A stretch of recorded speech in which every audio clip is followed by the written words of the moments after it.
एगो हम वीडियो देखली, ओमा एगो बुजुर्ग मेहरारू रहे, वो खुरपा लेके खन्ना तो वीडियो वाले से कहती का त कही कोरोना माई हमरे सपना में आईली और ओकरे बाद कहली कि 5 गो लौंग, 5 गो मिर्च और 2 गो बेल का पत्ता आई कुल ले जाके खन के और 2 हाथ नीचे गाड़ दिया, सब कर कोरोना खत्म हो जाए।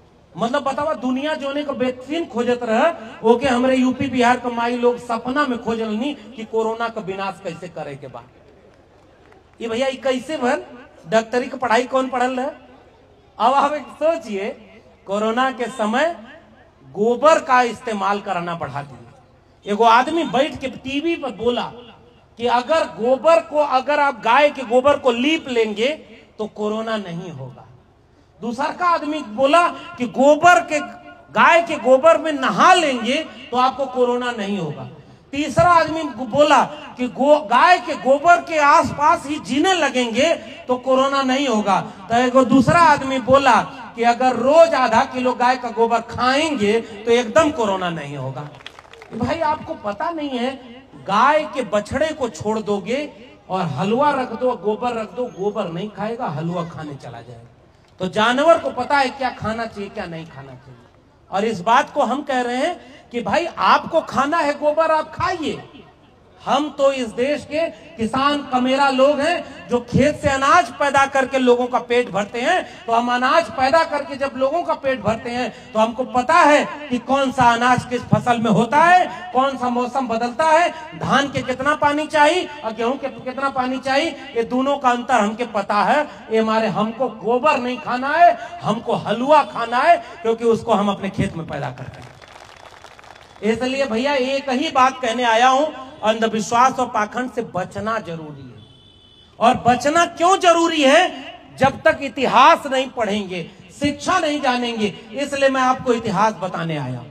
त्रिवेणी संघ अर्जक संघ का नारा जब आगे चला, जगदेव बाबू के बाद, शोषित समाज दल के बाद, जगदेव बाबू और रामस्वरूप वर्मा महामना अर्जक संघ की लड़ाई कि क्या पूरा समाजवादी आंदोलन, और वो आंदोलन क्या था, और इस नारे को गांव गांव कहने का वक्त आ गया है। इस नारे को सब लोगों को गांव गांव कहना चाहिए। रोटी कपड़ा सस्ती हो और दवा पढ़ाई मुफ्ती हो, वो समाजवादी आंदोलन का नारा था। और आज रोटी और कपड़ा जीएसटी 18% लग रहा है, और पढ़ाई सस्ती करने की बात बताएं, हीरा खरीदने जाएंगे तो जीएसटी 3% देना है, कलम और किताब खरीदने पर जीएसटी 18% देना है। मतलब समझ रहे हैं? राजा अनपढ़ होता है तो कलम और किताब पर भी टैक्स लगा देता है, ताकि गरीब आदमी पढ़ाई से दूर हो जाए और पाखंड और अंधविश्वास में चला जाए। और राजा तो इस देश का ऐसा बचा है जिसका डिग्री का पता ही नहीं। पता है आप लोगों को पढ़ाई कितनी हुई है? एक इंटरव्यू में बोले 4 पास है, दूसरे इंटरव्यू में बोले 35 साल भीख मांगा था, तीसरे इंटरव्यू में बोले इंटायर पॉलिटिकल साइंस में डिग्री लिया था, और डिग्री ही नहीं पता थी। इसलिए मैं आपसे एक बात कहने आया हूं। एक बात बताइए, आपके सामने अगर मुफ्त में 2 चीज बांटी जाए तो आप क्या चुनना पसंद करेंगे? मुफ्त में 5 किलो अनाज कि मुफ्त में बेटा बेटी के लिए शिक्षा? क्योंकि शिक्षा अगर बेटा बेटी को मिल गया तो शिक्षा के दम पर इतना ताकतवर हो जाएगा कि 5 किलो अनाज के बजाय 50 किलो अनाज कमा कर खा लेगा। लेकिन शिक्षा छीनने वाले आपको 5 किलो अनाज फ्री में दे रहे हैं ताकि पेट भर जाओ और फिर अगली बार किसी हवन और कथा भागवत में सुनने चले जाओ। आपका लूट कहां से हो रहा है, आप बात समझिए। तो कथा भागवत में एक बार एक मध्य प्रदेश का बाबा, मैं वहां गया तो उसने बताया कि अगर मान लीजिए आपका बच्चा 8वीं में पास न हो, इम्तिहान जिस दिन हो, भोजपुरी में किस्सा सुना था ना, जौने दिन तोरा लड़का का एग्जाम होकर वो दिन मान लो लड़का पढ़ाई ना कैले तो बेल पत्री ले ला और ऊपर तनी सा शहद लगा ला और ओके ले जाके मंदिर में फला जगह पे चिपका दिया तो आज बेटा पास हो जाएगा। अच्छा ये बताओ, पढ़ाई कर आसान है कि बेलपत्री शहद ले चिपकावल? तो सब पढ़ाई बंद कर दो, लेके एक बेलपत्री। कुछ दिन बाद अखबार में खबर छपी कि उस कथावाचक का अपना बेटा 8वीं में फेल हो गया। तो जो कथा सुनाया वही का लड़का फेल हो गया और तोहरे लड़का के पास कराए बदे एक पाखंड बता के गया। तो अपने इतिहास में लौटो।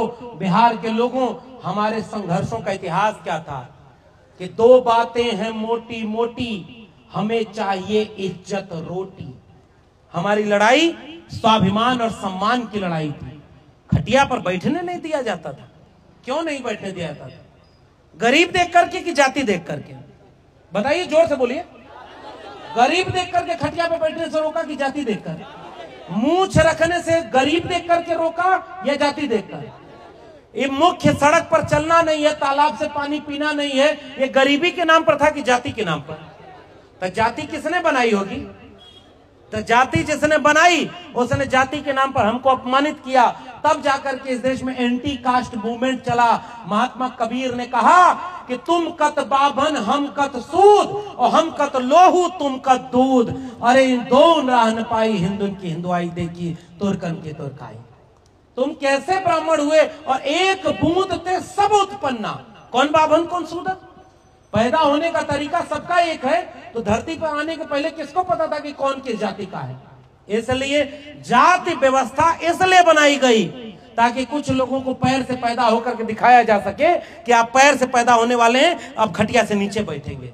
तब बिहार में समाजवादी आंदोलन चला और उस आंदोलन का नारा था, दो बातें हैं मोटी मोटी, हमें चाहिए इज्जत रोटी। रोटी और इज्जत की लड़ाई थी। और उस समाजवादी आंदोलन में जो त्रिवेणी संघ, अर्जक संघ और फिर समाजवाद की विरासत में आगे बढ़ा, उसने क्या नारा लगाया? जिसमें समता की चाह नहीं वह बढ़िया इंसान नहीं, समता बिना समाज नहीं, बिन समाज जनराज नहीं, मिटे गरीबी और अमीरी, मिटे चाकरी और मजबूरी, जो जमीन को जोते बोए वो जमीन का मालिक होए, राष्ट्रपति का बेटा हो या चपरासी की हो संतान, और टाटा बिरला अंबानी हो, सबको शिक्षा एक समान। वो समाजवादी आंदोलन का